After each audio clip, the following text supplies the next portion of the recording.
رب زدني علما رب زدني علما. الحمد لله الذي أتقن كل شيء ثم هداه إلى صراط المستقيم. أشهد أن لا إله إلا الله وحده لا شريك له وأشهد أن سيدنا ومولانا محمد رسول الله صلى الله تعالى عليه وعلى آله وأصحابه أجمعين. أما بعد فقد قال الله تبارك وتعالى في القرآن الكريم: فأعوذ بالله من الشيطان الرجيم بسم الله الرحمن الرحيم قل لو وعد الله الحسنى. وقال الله تبارك وتعالى: محمد رسول الله والذين معه أشداء على الكفار رحماء بينهم تراهم ركعا سجدا يبتغون فضلا من الله ورضوانا. وقال النبي صلى الله تعالى عليه وسلم: الصحابي كالنجوم بأي اقتديتم اهتديتم. صدق الله العظيم وصدق رسوله النبي الأمي الكريم ونحن على ذلك لمن الشاهدين والشاکرین والحمد للہ رب العالمین. میرے واجب الاحترام بزرگوں اور انتہائی عزیز ترین بھائیوں، اللہ رب العزت کا احسان اور کرم ہے کہ اللہ رب العزت نے ہم سب کو اہل اسلام اور اہل ایمان کے زمرے میں شامل فرمایا. ایمان کا مل جانا تو یہ بہت بڑے فخر کی بات ہے، لیکن فخر کے ساتھ ساتھ اس ایمان کے اندر نکھار پیدا کرنا یہ سب سے بڑی فکر کی بات ہے. نبی اکرم صلی اللہ تعالی علیہ وسلم نے جو ایمان کی محنت اور جو دعوت کی محنت فرمائی ہے صحابہ کرام کے دلوں پر، اس سے صحابہ کرام کے دل بنے ہیں اور صحابہ کرام کا مزاج ایمانی بنا ہے. اسی لیے نبی اکرم علیہ السلام کے زمانے سے پہلے کے زمانے کو فترۃ الوحی کا زمانہ کہا جاتا ہے کہ جس میں اللہ کی طرف سے کوئی احکام نازل نہیں ہوا. تقریباً 6 سال 650 سال ایسے ہی گزر گئے تھے کہ جس میں نبی نہیں آئے تھے. حضرت عیسیٰ علیہ السلام آئے تھے اور ان کے حواریین تھے کچھ جو دنیا میں پادری بن کر راہب بن کر اسلام اور ایمان کو پہنچاتے تھے، لیکن دین ایک طرح سے مٹ رہا تھا، ختم ہو رہا تھا. تو اللہ رب العزت نے جناب نبی کریم صلی اللہ تعالی علیہ وسلم کو نبوت اور رسالت دے کر بھیجا. یہی نبوت اور رسالت صحابہ کرام نے آگے پہنچایا ہے.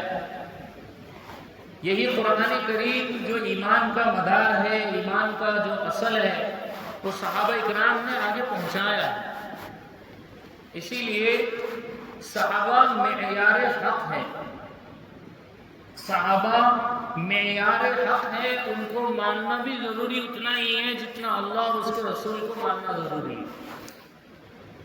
کیونکہ ہم تک اور آپ تک جو اسلام اور ایمان پہنچا ہے، جو قرآن پہنچا ہے، جو احادیث رسول صلی اللہ تعالی علیہ وسلم پہنچی ہیں، یہ سب کے سب نبی کریم صلی اللہ علیہ وسلم کی دعوت فکر کا نتیجہ بن کر صحابہ کرام کے ذریعے سے آیا.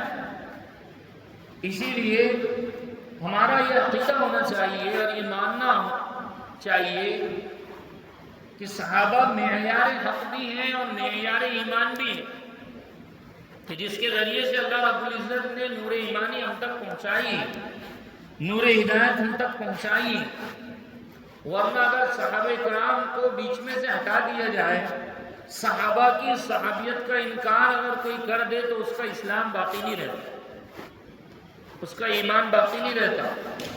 نہ قرآن اپنی اصل شکل و صورت پر ہمارے سامنے نظر آ سکتا ہے، نہ نبی کی نبوت ہمارے سامنے آشکارا ہو سکتی، نہ اللہ تبارک و تعالیٰ کی توحید ہمارے سامنے واضح ہو سکتی. یہ صحابہ اکرام کا معیار حق ہونا ہے کہ اللہ رب العزت کی ذات کو بھی اگر بچانا ہے تو صحابہ اکرام کے ذریعے سے، کیونکہ اللہ تبارک و تعالیٰ کا تعارف نبی نے کروایا اور نبی کی ذات، صفات، بات اور اٹھنا اور بیٹھنا اور چلنا اور پھرنا یہ سب کچھ صحابہ نے بتایا. اسی لیے ایک ایک صحابی بڑا قیمتی ہے، ایک ایک صحابی بڑا جو ہے نگیلی کی طرح ہے، ہیرے کی طرح ہے۔ اللہ تبارک و تعالی نے صحابہ کرام کو امتحن اللہ قلوبہم للتقوی کے الفاظ سے یاد کیا کہ ہم نے صحابہ کے دلوں کا امتحان لیا ہے، اور امتحان کبھی بھی آسان چیز کا نہیں ہوتا۔ امتحان کبھی کبھی ہوتا ہے کہ بہت زیادہ ہی آسان جا رہا ہو، لیکن کچھ نہ کچھ کٹھنائیاں دوسرے کے لیے ہو سکتی ہے، کچھ انسان کے لیے ہو گیا نہ ہو۔ امتحان کبھی بھی آسان چیزوں کا نہیں ہوتا، کٹھن چیزوں کا ہوتا ہے، ہارڈ چیزوں کا ہوتا ہے، جس کو ہارڈ ورک کہتے ہیں۔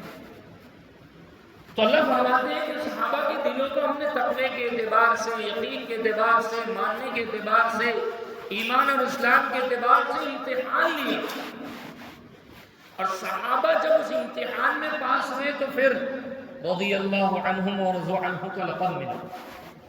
اسی لیے مجھے اور آپ کو یہ بھی کہا گیا ہے کہ ذات نبوت کو سامنے رکھا جائے، ذات نبوت کو آگے رکھا جائے، ذات نبوت سے احکام اسلام لیے جائے، لیکن طریقہ اپنا نہ ہو، طریقہ صحابہ کا، طریقہ اور مزاج اپنا نہ ہو، مزاج بھی صحابہ کا۔ اسی لیے ہمارا اہل سنت والجماعت کا عقیدہ متفقہ ہے کہ جہاں صحابہ معیار حق ہے، جہاں ہر صحابی اللہ کی نگاہ میں ایک ستارے کے مانند ہے، رسول اللہ کی نگاہ میں ایک ستارے کے مانند ہے، تو یہ بات واضح کی گئی کہ صحابہ ہی پوری دنیا میں ایمان اور اسلام کے پھیلانے والے ہیں۔ اسی لیے نبی کے بعد اگر کوئی مبلغ اسلام ہے، نبی کے بعد اگر کوئی مبلغ دین ہے، نبی کے بعد اگر کوئی صاحب تبلیغ ہے، سب سے پہلے صحابہ ہے، بعد میں بات کے آنے والے ہیں۔ کُلًّا وعد اللہ الحسنى، اللہ صاحب فرماتے ہیں کہ ہم نے ہر ایک سے جو ہے حسنہ کا یعنی جنت کا وعدہ کر کے رکھا ہے۔ امتحان اللہ قلوبہم کے بعد میرے اور آپ کے دل کو اللہ نے امتحان نہیں لیا ہے، مجھے اور آپ کو جانچا اور پڑتال نہیں کی ہے کہ بھئی یہ مسلمان رہنے کے لائق ہے کہ نہیں، یہ ایمان والا رہنے کے لائق ہے کہ نہیں، لیکن صحابہ کے دلوں کو آزمایا اس لیے کہ صحبت نبوت میں رکھنا تھا۔ اسی لیے حضرت مولانا محمد الیاس صاحب گھمن دعوت برکاتہ نے مقام صحابہ سمجھا کر صحابی کی تعریف فرمائی۔ امام قرطبی رحمۃ اللہ علیہ نے تفسیر قرطبی میں فرمایا ہے کہ صحابی وہ ہے جس نے نبی کو دیکھا ہو، نمبر 1، حالت ایمان میں دیکھا ہو، نمبر 2، اسی ایمان کی حالت میں اس کی وفات ہوئی ہو، نمبر 3، یہ صحابی ہیں۔ اسی لیے صحابہ پر کسی طرح کی تنقید کرنا، صحابہ اکرام پر کبھی جو ہے بالادستی کرنا، صحابہ اکرام کے بارے میں الٹے سیدھے الفاظ کہنا، یہ بہت زیادہ نچلے اور پرلے درجے کی بے وقوفی ہے اور ان کا پٹھا پنا ہے۔ کسی بھی صحابی کے بارے میں دل میں اگر برائی آ جائے، انسان کو کلمہ پڑھنا ضروری ہے کسی بھی صحابی کے بارے میں۔ اچھا، ایمان کے اعتبار سے بھی میں نے ابھی کہا ذات نبوت ہمارے سامنے رکھی گئی، ذات نبوت ہم کو بتایا گیا کہ جو اللہ کے رسول تمہیں دے وہ لو، اور اللہ کے رسول صلی اللہ علیہ وسلم کو ہمارے لیے آئیڈیل اور ماڈل بنایا گیا جسمانی اعتبار سے، جسم اور جسم کے اعتبار سے ہم کو نبی صلی اللہ علیہ وسلم جیسا ہونا ہے، لیکن ایمان کے اعتبار سے اس سے آگے بڑھ کر کہا گیا کہ آمنوا کما آمن الناس، آمنوا کما آمن الناس، کہ ایمان ویسا لا جیسے صحابہ کا، ایمان ویسا لا جیسے صحابہ مسلمان ہوئے، مسلمان ویسے بنو جیسے صحابہ مسلمان بنے، مومن ویسے بنو جیسے صحابہ مومن بنے۔ اسی لیے سنتوں کے اعتبار سے، طریقے کے اعتبار سے ہم کو نبوت کو سامنے رکھنا ہے کہ لقد کان لکم فی رسول اللہ، کہ اللہ کے رسول کے میں ہمارے لیے نمونہ اور آئیڈیل ہے، لیکن ایمان کے اعتبار سے فرمایا کہ صحابہ تمہارے لیے آئیڈیل اور ماڈل ہے۔ اچھا مثال بھی اللہ کے نبی صلی اللہ علیہ وسلم نے دی، الصحابی کالنجوم، کہ میرے صحابہ ستاروں کے مانند ہیں، بِأَيِّهِ اقْتَدَيْتُمْ اهْتَدَيْتُمْ، تم جس بھی صحابی کی اقتدا کرو گے تم کامیاب ہو جاؤ گے، ہدایت پر آ جاؤ گے، اور جو ہے فلاح و بہبود تمہارے قدموں میں آ جائے گا۔ اگر اس کو ذرا اور کھولا جائے تو اللہ کے رسول علیہ السلام یہ بھی کہہ سکتے تھے کہ میرے صحابہ چاند کے مانند ہیں، میرے صحابہ ستارے کے، میرے صحابہ جو ہے سورج کے مانند ہیں۔ یہ کیوں کہا کہ صرف ستاروں کے مانند؟ علماء اکرام نے جب اس حدیث کی تشریح کی، اس کو کھولا تو بتلایا کہ صحابہ کی مثال اس لیے دی ہے کہ اندھیروں میں، خشکی میں، تری میں جب راستے تلاش کیے جاتے تھے، آج تو میپ ہے موبائل کے اوپر، اور جو ہے میپ کے اوپر آپ لوکیشن ڈالیں، فٹ کر کے جہاں آپ کو جانا ہے راستہ آپ کے سامنے ہو جائے گا، بلکہ یہ بھی بتا دیں گا فلائٹ سے آپ کو کتنا راستہ ہے، بس سے اور فور ویلر سے آپ کو کتنا کلومیٹر پڑتا ہے، سائیکل سے اور ٹو ویلر سے جائے تو کتنے کلومیٹر پڑتا ہے۔ یہ تو بات کا ہے۔ پہلے کے زمانے میں اللہ کے نبی صلی اللہ علیہ وسلم فرما رہے الصحابی کالنجوم، کہ میرے صحابہ ستاروں کے مانند ہیں، جس طرح فرمایا ستاروں سے تاریک راستوں میں، جس طرح ستاروں سے سمندر کے اندر جس میں کوئی راستہ نہیں، سمندر میں کوئی راستہ موجود نہیں ہے کہ آپ ایسے سیدھا جائیں، یہاں سے چاندو، یہاں سے ورساڑا پھاٹا، وہاں سے وہ پھاٹا، وہاں سے وہ پھاٹا، یہ تو زمین پر ہے، وہ خشکی ہے، پانی کا حصہ ہے، پانی کے حصے میں بھی اگر تمہیں راستہ تلاش کرنا ہو تو فرمایا جس طرح سے ستاروں کے ذریعے سے پانی میں راستہ تلاش کرتے ہو، اندھیروں کے اندر ستاروں پر بھروسہ کرتے ہو، کیونکہ پہلے کا زمانہ یہ تھا، اور جو میپ بھی نکلا ہے اسی کو دیکھ کر نکلا ہے، اور وہیں سے دیکھ کر نکال کر بنایا گیا ہے۔ اللہ کے نبی فرما رہے ہیں کہ تاریکی میں ہو جاؤ، بدترین گمراہی میں اگر چلے جاؤ، اور کتنی بھی خطرناک قسم کی گمراہی تمہارے اندر آ جائے تو تمہیں راستہ کون سا چننا پڑے گا؟ فرمایا الصحابی کالنجوم، تمہیں راستہ میرے صحابہ کو چننا پڑے گا، تمہیں راستہ وہ چننا پڑے گا جو میرے صحابہ نے چنا ہے۔ اسی لیے اللہ کے نبی صلی اللہ علیہ وسلم نے صحابہ کو جوڑ کے رکھا ہے اور صحابہ کے دلوں پر محنت فرمائی۔ حضور کی جو محنت ہے، چاہے مکہ کی محنت ہو یا مدینہ المنورہ کی محنت ہو، چاہے 40 سالہ نبوت سے پہلے کی محنت ہو یا 23 سالہ نبوت کے بعد کی محنت ہو، علماء اکرام فرماتے ہیں کہ سب کی سب محنت صحابہ اکرام کے دلوں کو بنانے کی محنت۔ اسی لیے وہ ہے حدیث کہ تعلمنا الایمان، کہ ہم نے ایمان کو سیکھا، اس کا مطلب یہ ہے کہ صحابہ نے باقاعدہ دلی طور پر، صحابہ نے، میں الفاظ استعمال کر رہا ہوں، صحابہ نے باقاعدہ دلی طور پر قلبی احساسات کے ساتھ ایمان کو سیکھا ہے۔ کبھی انسان غور کرے بھئی نماز سیکھنے کی چیز، زکوٰۃ مسئلے مسائل سیکھنے کی چیز، حج مسئلے مسائل سیکھنے کی چیز، تعلمنا الایمان، ہم نے ایمان کو سیکھا۔ ایمان کو کیسے سیکھا؟ کہ وہ جو 360 کا عقیدہ یقین دل میں بیٹھا ہوا ہے، اس کو سب سے پہلے اللہ کے نبی علیہ السلام نے ختم کروایا کہ بھائی کسی سے کچھ نہیں ہوتا صرف ایک اللہ کی ذات سے۔ تو صحابہ کرام کے دلوں پر محنت کی جا رہی ہے، تو صحابہ کہہ رہے ہیں کہ ہم نے ایمان کو سیکھا ہے جس طرح میں اور آپ قرآن، نماز، روزہ، زکوٰۃ، حج کو سیکھ رہے ہیں۔ اسی لیے اللہ تبارک و تعالیٰ بڑا عجیب فرماتے ہیں محمد رسول اللہ، محمد صلی اللہ علیہ وسلم اللہ کے رسول ہے، والذین معه اشداء علی الکفار رحماء بینہم تراہم رکعا سجدا، کہ جو اللہ کے نبی کے ساتھ ہے، صحابہ کرام کے بارے میں جو اللہ کے نبی کے ساتھ ہے، رحماء بینہم، وہ آپس میں بڑے محبت کرنے والے۔ محرم کے مہینے میں بعض کیا حضرات اور بعض اٹھ پٹانگ حرکت کرنے والے لوگ کہتے ہیں فلاں صحابی نے ایسا کیا، فلاں صحابی نے ایسا کیا، اس لیے آج صحابہ اکرام کی عظمت پر میں بات کر رہا ہوں۔ لوگ یہ کہتے ہیں کہ صرف امام حسن، امام حسین مسلمان ہیں، لوگ یوں کہتے ہیں کہ حضرت علی اور فاطمہ ہی مسلمان ہیں، باقی کے ایمان کا کوئی بھروسہ نہیں۔ نعوذ باللہ من ذالک، نعوذ باللہ من ذالک۔ اگر کوئی یہ سوچتا ہے وہ اپنا جو ہے کلمہ ڈبل سے دوہرا لے اور خود کے بارے میں سوچے کہ میں مسلمان ہوں کہ نہ. کوئی یہ سوچے امیر معاویہ رضی اللہ عنہ، اس لیے یزید جو ہے وہ امیر معاویہ رضی اللہ عنہ کا بیٹا ہے، اس کے والد بھی صحابی، اس کے دادا بھی صحابی. اس نالائق کی وجہ سے صحابہ کرام کے مقام کو نہیں گھٹایا جائے گا، یہ بتانا چاہ رہا ہوں. یزید نے جو بھی حرکتیں کی ہیں، جو بھی اس سے سرزد ہوا ہے، یہ بات کی بات، اس کی وجہ سے یہ نہیں کہا جائے گا کہ نعوذ باللہ امیر معاویہ جو اس کے والد ہیں رضی اللہ عنہ، حضرت ابو سفیان جو اس کے دادا ہیں رضی اللہ عنہ، ان کے صحابیت پر کوئی شک کرے. نا نا نا نا، کسی کو موقع نہیں دیا جائے.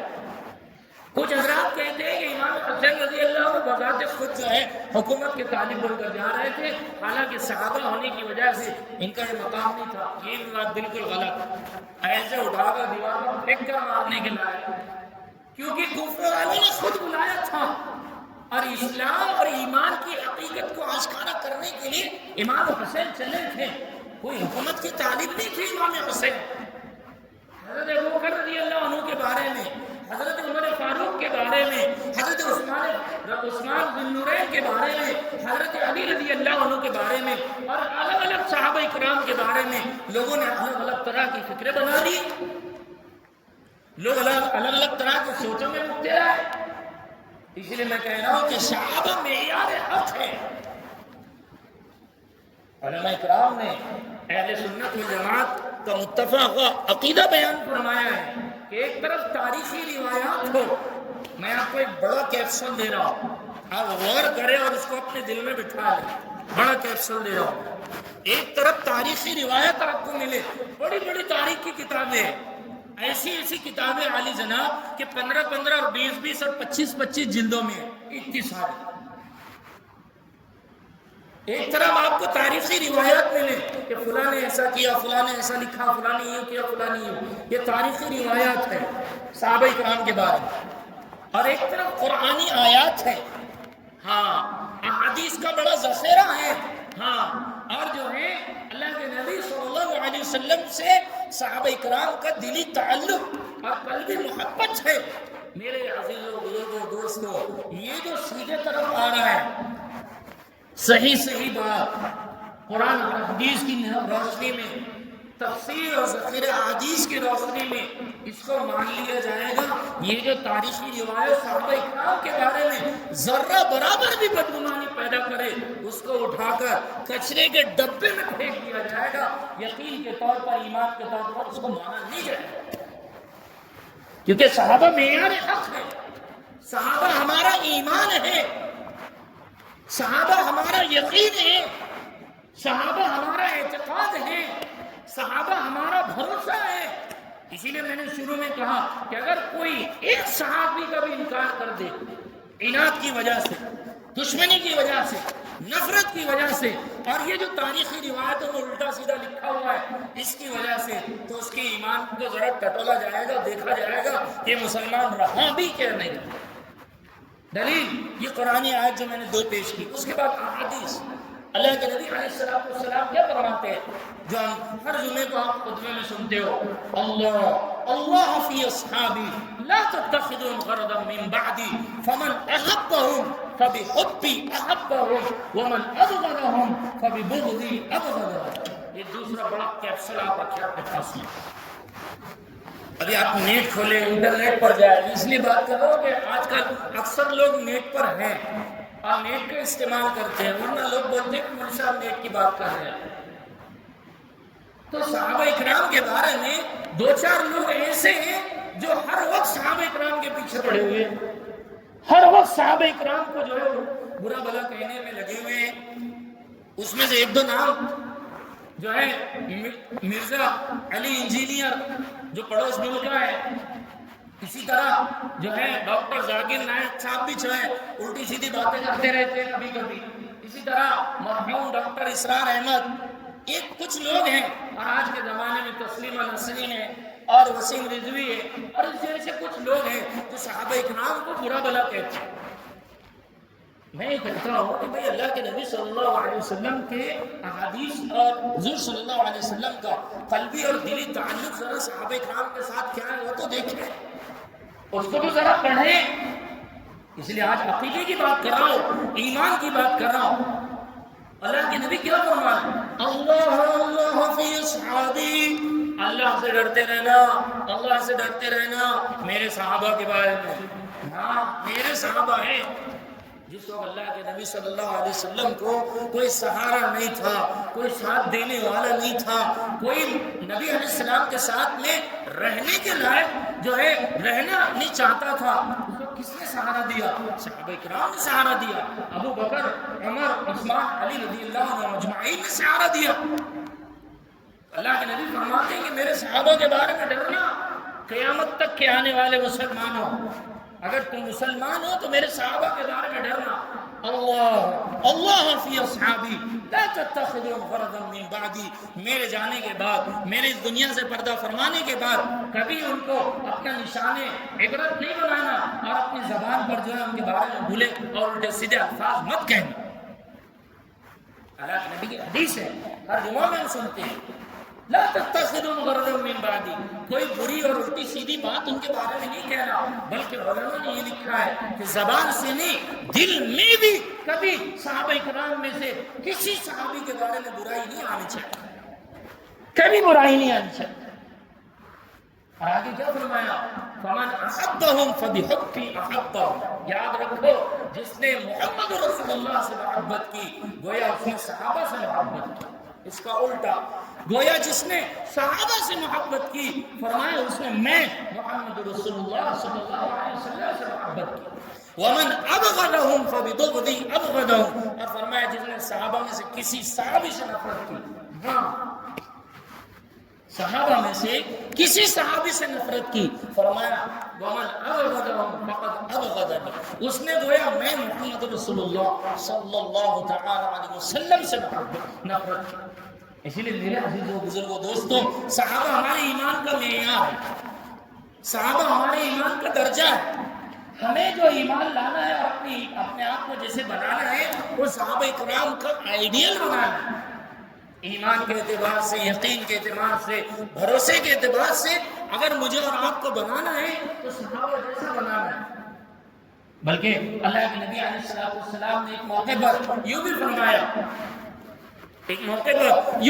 اللہ کے نبی علیہ السلام نے کہ جو میرے صحابہ سے نفرت کرے گا اس پر اللہ کی بھی لعنت، اس پر فرشتوں کی بھی لعنت، اس پر زمین آسمان میں بسنے والے ہر شخص کی لعنت. ہاں صحابہ وہ ہیں کہ جن کی وجہ سے آج قرآن باقی ہے، صحابہ وہ ہیں کہ جن کی وجہ سے آج احادیث شریف باقی ہے، صحابہ وہ ہیں کہ جن کی وجہ سے میں اور آپ مسلمان باقی ہیں. ورنہ میرے اور آپ کے چہرے کے اوپر داڑھی اور سر پر ٹوپیاں رہتی نہیں اگر صحابہ کرام محنت اور قربانیاں نہ دیتے. میرے اور آپ کے جسم میں ایمان اور خون کا ایمان کا قطرہ باقی نہیں رہتا اگر صحابہ کرام اپنے ایمان کے لیے جو ہے ایمان پھیلانے کے لیے اور دعوت و تبلیغ کے لیے دنیا کے کوسوں کوسوں میں نہ رہتے. صحابہ نے محنت فرمائی اور قربانیاں دی ہیں، تب جا کر آج یہ قرآن اور اسلام ہمارے سامنے نظر آ رہا ہے. ورنہ نبی پاک صلی اللہ علیہ وسلم کے دور میں جب حضور اکرم علیہ السلام کا دور ختم ہونے کو آیا تو لوگوں نے، یہود نے، ابن سبا، عبداللہ ابن ابی ابن سلول اور ایسے منافقین نے یہ چاہا تھا کہ ایمان کو بھی ختم کر دیا جائے، نبوت کو بھی ختم کر دیا جائے، قرآن کو بھی ختم کر دیا جائے. ہاں آج جو اپنے آپ کو اہل حدیث کہتے ہیں ذرا ان کی بھی دھلائی ہو جائے. جو اپنے آپ کو اہل حدیث کہتے ہیں وہ کہتے ہیں صحابہ معیار حق نہیں ہے، حدیث شریف کھول لو، جو مسئلہ صحیح لگا لے لو، جو غلط لگا وہ مت لو. ہاں تمہارے باپ نے تم کو اتنا دماغ دے دیا کہ تم حدیث شریف خود پڑھ کر سمجھ لو. تم کو اللہ رب العزت نے اتنی فہم و فراست دے دی کہ قرآن خود سامنے رکھ لو اور خود اس کے معنی میں جو ہے ہیر پھیر کرتے رہو. اسی لیے صحابہ محفوظ ہے. ایک اور عقیدہ اور کیا اکثر آپ لوگ علماء دیوبند کا متفق عقیدہ ہے کہ انبیاء اکرام علیہ السلام معصوم ہیں گناہوں سے. تمام نبیوں کو اللہ رب العزت نے گناہوں سے بچا رکھا ہے. گناہ نبیوں سے سرزد ہوتے نہیں. اور صحابہ کرام محفوظ ہیں. تمام صحابہ کو اللہ رب العزت نے محفوظ فرمایا، گناہوں سے بچا کے رکھا ہے. اور بڑے بڑے صحابہ، چھوٹے چھوٹے صحابہ جو ہیں برابر اور برابر ہیں. ہاں کچھ درجات میں فرق ہو سکتا ہے، لیکن کوئی بھی صحابی کبھی جہنم میں انشاءاللہ داخل نہیں ہوگا. کوئی بھی صحابی جو ہے ایمان سے دور کبھی نہیں ہوا. ہر صحابی ایمان پر انتقال کر کے گیا. اسی لیے نبی اکرم صلی اللہ علیہ وسلم نے یوں بھی فرمایا ہے، جس کا خلاصہ ہے کہ صحابہ اکرام کو تنقید مت کرو، ان پر نگاہیں جو ہے انگلی مت اٹھاؤ، اشارہ بھی مت کرو کہ صحابی نے ایسا کیا. کیوں؟ کیونکہ بعض غلطیاں نفسی اعتبار سے، فطری اعتبار سے صحابہ اکرام سے کروائی گئی ہے تاکہ حدود اسلام، احکام اسلام ثابت ہو سکے.